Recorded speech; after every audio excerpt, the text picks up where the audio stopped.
কেমন আছো?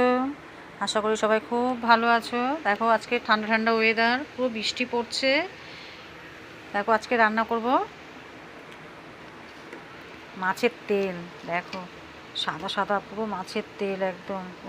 ঠান্ডা গরমে তো খেতে পারি না তেলটা, ঠান্ডা খুব ভালো লাগবে খেতে। একটু ঝাল ঝাল করে তেলটা হবে, তার জন্য দেখো তেলটা আমি ভালো করে বেছে ধুয়ে নিয়েছি।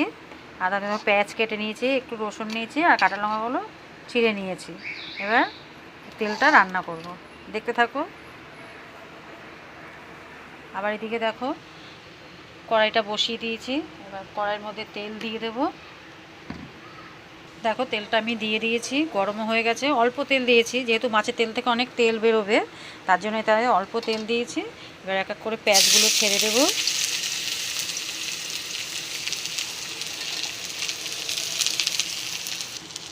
পেঁয়াজটা দিয়ে পেঁয়াজটা নেড়ে চেড়েও নিয়েছি। এর মধ্যে এক এক করে গোটা গোটা কয়েকটা রসুন দিয়েছি, মুখে বাঁধবে, খেতে খুব ভালো লাগবে, গন্ধটাও খুব ভালো লাগবে। আর কটা চেরা পাকা কাঁচা পাকা লঙ্কা দিয়ে একটু নেড়ে চেড়ে নেব। এবার এর মধ্যে দিয়ে দেবো লবণ আর একটু হলুদ দিয়ে এবার নেড়ে চেড়ে নেব। দেখো পেঁয়াজটা ভাজা ভাজা হয়ে গেছে। এবার একটু গুঁড়ো লঙ্কা দিয়ে দেবো। এবার নেড়ে চেড়ে এবার আমি তেলটা দিয়ে দেবো। যা লাগছে না দেখতে। এবার খুন্তি দিয়ে একটু নেড়ে চেড়ে নেব, নিয়ে রেখে দেবো।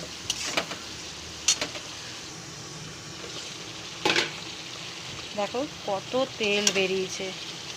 ওই জন্য মাছের তেল রান্না করতে তেল লাগে না, তাও অল্প একটু প্রথমে দিই পেঁয়াজের জন্য। এগুলো সব আমি খুন্তি দিয়ে আস্তে আস্তে করে সব ভেঙে দেব। দেখো তেলগুলো সব আমি ভেঙে নিয়েছি খুন্তির সাহায্যে।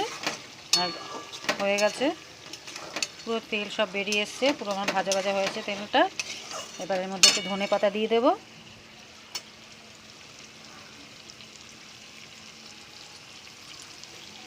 ধনে পাতা দিয়ে এবার নামিয়ে নেব। দেখো কত সুন্দর হয়েছে। আর রসুনগুলো দেওয়াতে আরও বেশি ভালো লাগছে, খেতেও খুব ভালো লাগবে। এবার করে দেখবেন, গোটা গোটা রসুন দিয়ে খুব ভালো লাগে খেতে। হয়ে গেছে আমার তেল, এবার নামিয়ে নেব আমি।